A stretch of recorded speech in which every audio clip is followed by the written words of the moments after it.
नमस्कार, मी सुमित शंकर सावंत आणि तुम्ही पाहताय TV9 मराठी। या बातमीपत्रामध्ये आपण 50 महत्त्वाच्या बातम्यांचा वेगवान आढावा घेऊया। कोल्हापुरात पंचगंगा नदीच्या पाणी पातळीमध्ये मोठी वाढ। पंचगंगा नदीची पाणी पातळी कोल्हापूरमध्ये 30 तर इचलकरंजी शहरात पाणी पातळी 57 फुटांवर। रायगडमध्ये मुसळधार पाऊस, अनेक नद्या तुडुंब। किल्ले रायगडावरील महादरवाजामधून पाण्याचं रौद्र रूप।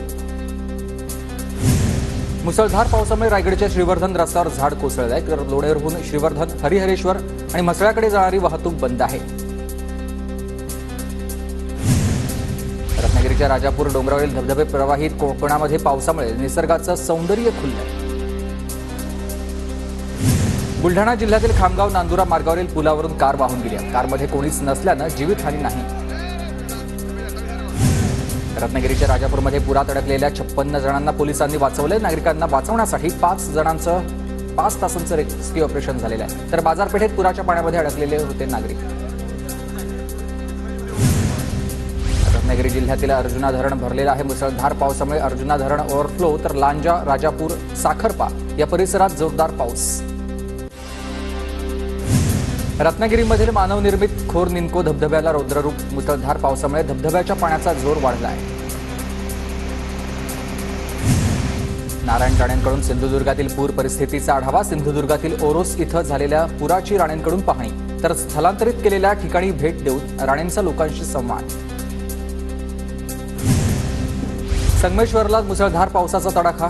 माखजन बाजारपेठेमध्ये गड नदीच्या पुराचं पाणी शिरलंय, तर कासे, कलंबुर्जी, नायशी आणि बुरुंबाड या गावांचा संपर्क तुटलेला आहे।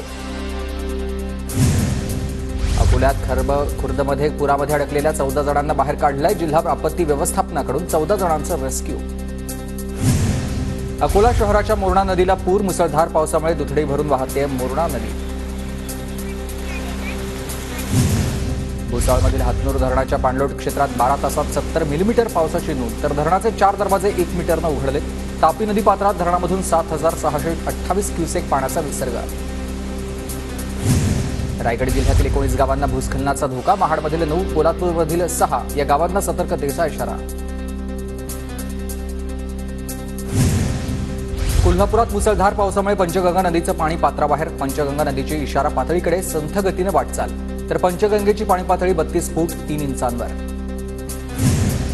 वाशिम शहराला पाणी पुरवठा करणाऱ्या एकबुर्जी धरणामध्ये केवळ 7% पाणी साठा, तर पाणी जपून वापरण्याचं नगर परिषदेचं नागरिकांना आवाहन। पुण्याच्या भोरमधील भाटघर धरणाचा परिसर प्रतिबंधित क्षेत्र करण्याची मागणी। बरसापूर ग्रामस्थांचं पोलिसांना निवेदन। धरण परिसरात दारू पर्यटनाचं प्रमाण वाढल्यानं ग्रामस्थांची मागणी। ऐन पावसाळ्यातही जळगाव जिल्ह्यामधील प्रथम प्रकल्प कोरडेच आहेत, तर मध्यम प्रकल्प कोरडेच पडल्यानं शेतकऱ्यांमध्ये चिंतेचं वातावरण। अकोला शहरातल्या गीतानगर आणि आता गंगानगर परिसरामध्ये पावसाचं पाणी साचलेलं आहे, तर अनेक घरांच्या ठिकाणी पाणी शिरल्यानंच मोठं नुकसान झालेलं आहे। नदीकाठच्या नागरिकांना सतर्कतेचा इशारा देण्यात आला आहे। अकोल्यात चोहोट्टा बाजार इथं ते करोली या वाट्यादरम्यान पुलाची संरक्षक भिंत खचलेली आहे, तर अकोला ते अकोट मार्गापर्यंत वाहतूक ठिकठिकाणी बंद होत्या। बुलढाणा जिल्ह्यातील खामगाव तालुक्यामध्ये पावसाचा हाहाकार। तालुक्यामध्ये अतिवृष्टी सदृश्य पाऊस झाला, तर नदी नाल्यांना पूर आलाय। तालुक्यातील जनजीवन विस्कळीत। अंगावर घराची भिंत कोसळून तरुणाचा जागीच मृत्यू। भंडारा जिल्ह्यामधील लाखांदूर तालुक्यातली घटना। चिपळूणमधील वाशिष्ठी नदीच्या पाणी पातळीमध्ये घट, मात्र हवामान विभागाचा मुसळधार पावसाचा अलर्ट। शहरात धोकादायक ठिकाणी एनडीआरएफची टीम अलर्ट मोडवर। जळगावच्या चाळीसगावमध्ये गेल्या 10 दिवसांपासून पावसाची दडी। मुबलक प्रमाणात पाऊस नसल्यानं पिकांच्या वाढीवर परिणाम, शेतकरी चिंतेत। बीडमध्ये तणनाशक फवारण्याला आता सोयाबीनचे पीक जळून खाक झालेत। शेतकऱ्याचं 1.5 लाखांचं नुकसान झालंय। कृषी विभागानं कुठलीही कारवाई न केल्यानं संतप्त शेतकऱ्यांकडून आत्मदहनाचा इशारा। गोंदिया जिल्ह्यातील धरणांना कमी पावसाचा फटका। अद्याप गोंदियामधील काही धरणं कोरडीच आहेत। पुजारी टोला धरणामध्ये 35.93% इतकाच पाणीसाठा शिल्लक। पावसाळा सुरू होऊनही परभणीच्या एलदरी जलाशयामध्ये किंचितच वाढ। धरणामध्ये केवळ 27.69% जिवंत पाणीसाठा उपलब्ध। किल्ले रायगडावर जाणाऱ्या वाटा बंद। खबरदारी म्हणून जिल्हा प्रशासन आणि पोलिसांचा निर्णय।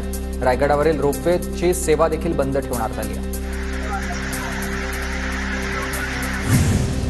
मुंबईतील मुसळधार पावसाचा नाशिकमधील रेल्वे प्रवाशांना फटका. नाशिकहून मुंबईला जाणाऱ्या रेल्वे गाड्या उशिरानं, मुंबईहून येणाऱ्या गाड्या उशिरानं असल्यानं प्रवाशांची तारांबळ.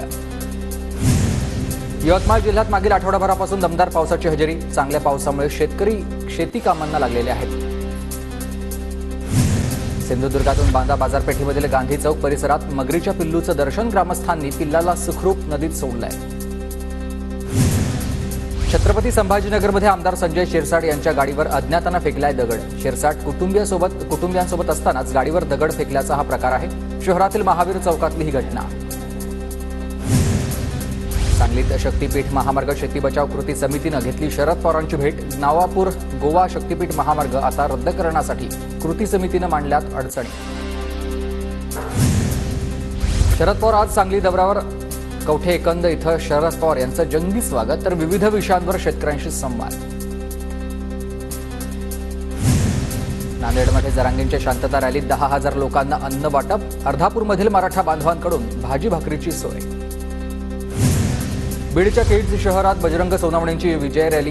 भर पावसामध्ये नवनिर्वाचित खासदार सोनवणेंनी नागरिकांचे मानलेत आभार. ठाकरेगडाच्या शरद कोळी यांना गोळ्या घालून जीवे मारण्याची धमकी. सोलापूरमधील वाळू माफिया पिंटू पाटीलकडून धमकी. 351 अंतर्गत अदखलपत्र गुन्हा दाखल. नाशिकमध्ये राज्य उत्पादन शुल्क विभागाच्या पथकासोबतच हिट अँड रनची घटना. अवैध मद्य वाहतूक करणाऱ्या ट्रकची शुल्क विभागाच्या 2 गाड्यांना धडक, तर एकाचा मृत्यू, 3 जण गंभीर जखमी. लातूर बाजार समितीमध्ये अडत दुकानदार आणि खातेदारांमधील वादामुळे 5 दिवसांपासून बाजार बंद आहे. तर माल विक्रीसाठी आणलेल्या शेतकऱ्यांना फटका बसलाय. 15,000 क्विंटल शेतीमाल पडून आहे. पुण्याच्या खेडमधील आदिवासी भागात मुख्यमंत्री लाडकी बहीण योजनेबाबत जनजागृती. महिलांकडून अर्ज भरून घेण्यासाठी शिंदेच्या शिवसेनेकडून मोहीम. गोंदियात पोलीस भरती प्रक्रियेमधील 110 पदांसाठीची शारीरिक चाचणी पूर्ण. 8,000 उमेदवारांपैकी फक्त 8 उमेदवारांना 50 पैकी 50 गुण. सोलापूरमध्ये मुख्यमंत्री लाडकी बहीण योजनेच्या कामासाठी जास्त पैसे घेणाऱ्या 2 नेट कॅफेवर गुन्हा दाखल. योजनेमधील फीची रक्कम आता न आकारता 100 ते 200 रुपये घेतल्याचा प्रकार समोर आला आहे.